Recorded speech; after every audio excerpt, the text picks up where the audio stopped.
안녕하세요. 그 향연 미리 보기 내가 또 말씀드렸던 것처럼 이번 시즌에서는 향연을 읽으면서 우리가 텍스트에 대해서 묻고 질문하고 토론하는 시간을 갖겠습니다. 그래서 향연의 맨 첫 부분, 첫 시간이니까 첫 부분을 가지고 이야기를 하겠습니다. 사실은 뭐 그게 전부는 아니지만 이 향연에서 가장 특징적인 부분, 가장 뭐 인상적인 부분이라고 할 것은 여기 나오는 이제 왼쪽에 있는 소크라테스와 오른쪽에 이건 뭐 사실은 실존했던 알키비아데스의 뭐 실제 인물을 그린 건 아니지만 여기다가 이제 인물을 따로 그냥 알키비아데스 이름을 나중에 붙인 거라고 합니다. 원래 이제 그리스 후기 고전 그리스 후기에 만들어진 작품을 로마 시대 카피한 건데 여기다 그냥 알키비아데스라는 이름을 그냥 갖다 붙인 거죠.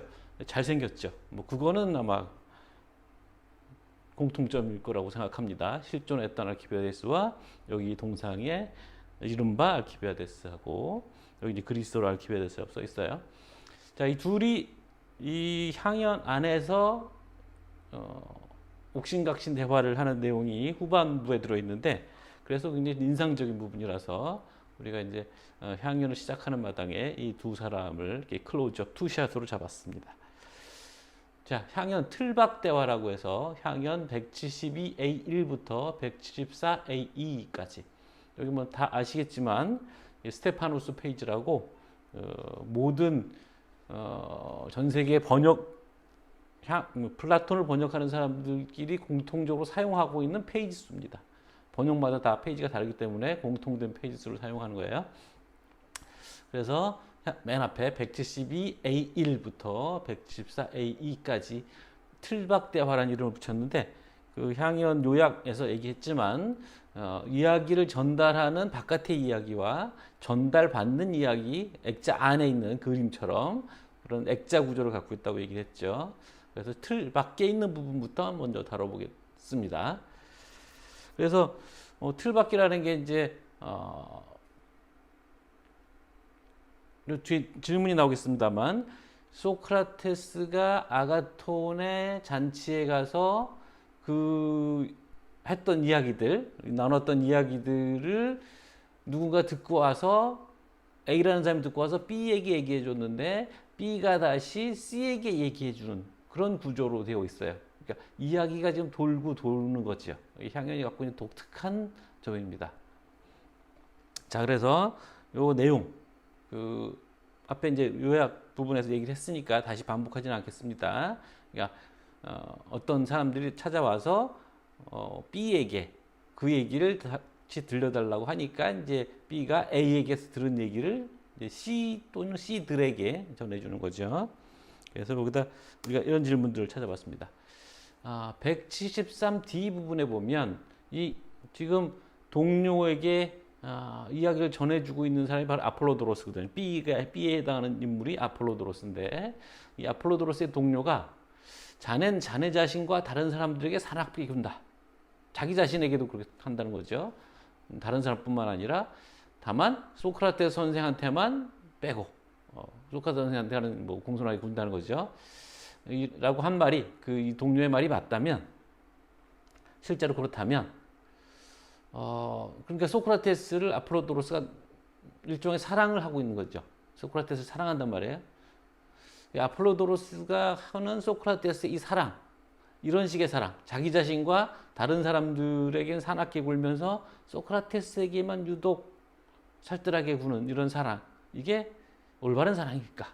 이런 질문. 여러분들이 한번 여러분들 사례거나 다른 뭐 주변 친구들의 사례들을 되짚어봐서 이 질문에 한번 답을 한번 해보시라라는 첫 번째 질문이고 이게 뭐 사랑 얘기이기 때문에 이런 얘기들이 많이 나옵니다.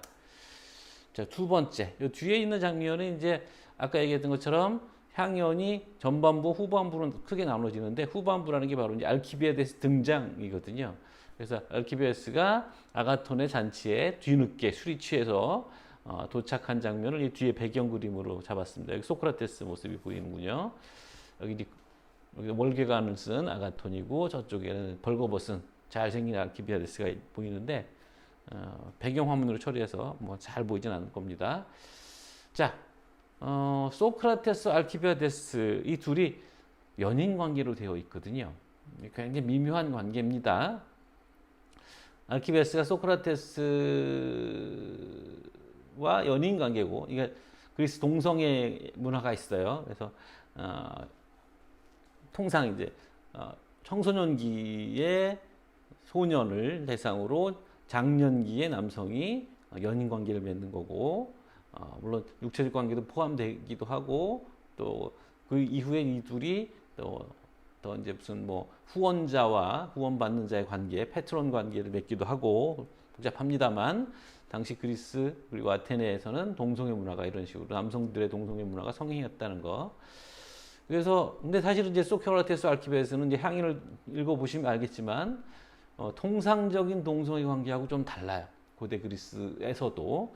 그래서 요거는 뭐 미리 여러분들이 한번 조사를 해보시고, 이게 뭐 인터넷 치면 많이 나오니까, 그래서 자신의 입장을 한번 정해봐라. 그런데 이 둘을 연인지간으로 봐야 될 건지 사제지간으로 볼 건지, 이거에 대해서도 뭐 여러 가지 말들이 많거든요. 실제로 여기 이제 플라톤의 견해가 또 향연에 나옵니다만, 뭐 플라톤의 견해가 아니더라도 여러분들 이런저런 뭐 인터넷 치면 나오니까 이걸 좀 읽고, 그래서 연인지 사제지간인지, 그리고 서로에게 좋은 영향을 미쳤는지, 그것들에 대한 자신의 생각을 한 300자 정도 한번 정리를 해보라라는 거고요.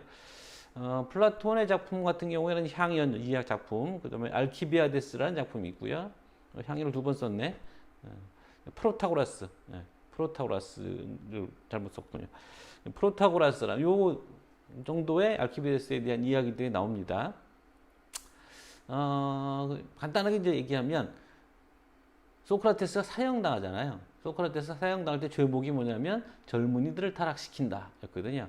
이제 알키비아데스가 소크라테스 연인관계를 맺고 있다가 향연 뒤에 나옵니다만 소크라테스 곁을 떠나고 정치권에 들어가서 장군이 되고, 그래서 전쟁에 나가서 승리를 거두고 명성을 쌓습니다. 근데 나중에 이제 알키비아데스가 아테네를 배신하거든요. 그래서 이제 그 사람들이 소크라테스에 대해서 알키비아데스가 소크라테스 때문에 타락한 거 아니냐, 뭐 이런 의혹을 갖고 있었던 것과 소크라테스의 사형이 모종의 관계가 있습니다. 그 정도 얘기를 먼저 말씀을 드리고, 더 자세한 건 여러분들이 한번 찾아보시고, 그래서 한 300자로 연인인지 사제지간인지, 그리고 그 관계 속에서 서로에게 좋은 영향을 미쳤다고 볼 수 있는지, 뭐 이런 얘기들 한번 생각해 보시라는 주문. 이걸 미리 한번 생각해 보셔야 뒤에 전개되는 얘기들을 좀 더 촘촘하게 읽을 수가 있으니까. 세 번째, 이거 좀 복잡합니다. 생각을 좀 많이 하셔야 될 거예요. 뭐 답이 있는 게 아니에요. 그러니까 여러분들이 생각해 보라는 거지. 나도 뭐 답을 갖고 하는 얘기 아닙니다. 플라톤이 지금 이 대화편을 썼는데, 여러분이 생각해 보셔야 될 게 뭐냐면, 소크라테스란 실제 플라톤의 스승이 이 대화에 등장한다고 해서 이 대화가 꼭 반드시 실제로 있었던 대화일 거라고 생각할 필요는 없어요. 그리스 사람들 또 그리고 플라톤은 독특해서 있는 그대의 사실보다는 본질을 보여주는 게 더 중요하다라고 생각해서 허구의 이야기를 만들어낼 수도 있습니다. 뭐 이렇다 저렇다 결론 내리는 건 아니지만, 뭐 사실일 거라고 단정할 필요는 없다는 정도 선에서 읽어보시고, 그러니까 적어도 이게 사실일지라도 플라톤이 취사 선택을 했을 거라고 생각하는 거죠. 그럼 왜 이런 선택을 했을까를 이제 물어보는 거예요. 플라톤이 이 대화편을 어떤 식으로 전달하고 있냐면, 아리스토데모스라는 사람이 직접 그 향연에 같이 참여했어요. 그래서 이 아리스토데모스로부터 이야기를 들은 사람은 아폴로도로스고, 앞에 나왔던, 역시 또 아리스토데모스로부터 이야기를 들은 포이닉스라는 사람이 또 있어요. 그러니까 아리스토데모스가 지금 얘기를 여기저기 퍼뜨리고 다니고 있는데, 아폴로도로스에게도 얘기해줬고 포이닉스라는 사람에게도 얘기해줬어요. 근데 지금 아까 A, B, C라고 그랬잖아요. 그러니까 아리스토데모스는 A, 아폴로도로스는 B, 그 다음에 어떤 사람, 그렇죠. 그 다음에 아폴로도로스의 지인은 C, 이렇게 봅시다. 근데 이제 포이닉스로부터 들은 어떤 사람의 이야기를 들은 거예요. 그러니까 지금 두 개의 라인이 있는 거죠.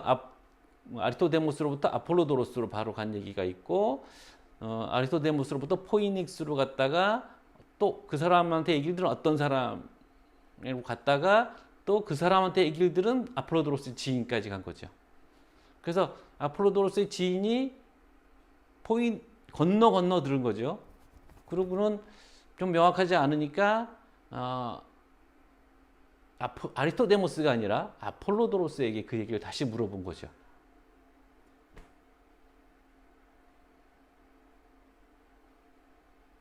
그래서 그 이야기를 다시 한번 아폴로도로스의 지인이 며칠 전에 아폴로도로스에게 그 이야기를 물었던 이야기를 동료들에게 해주는 방식으로 지금 얘기가 시작되고 있습니다.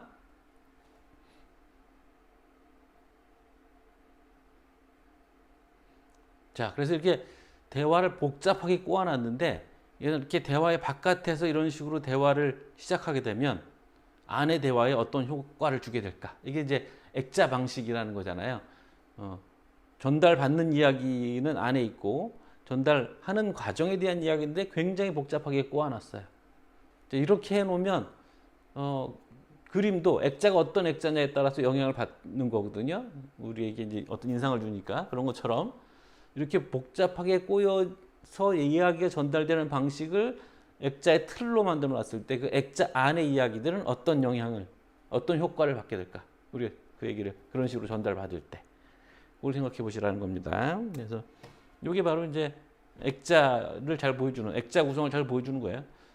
액자 안에 사람이 들어가 있는데 그 액자를 다시 삼중 구조로 되어 있죠. 이렇게 해서 이 세 가지 질문을 가지고 우리가 처음 시간을 진행하도록 하겠습니다. 수고하셨습니다.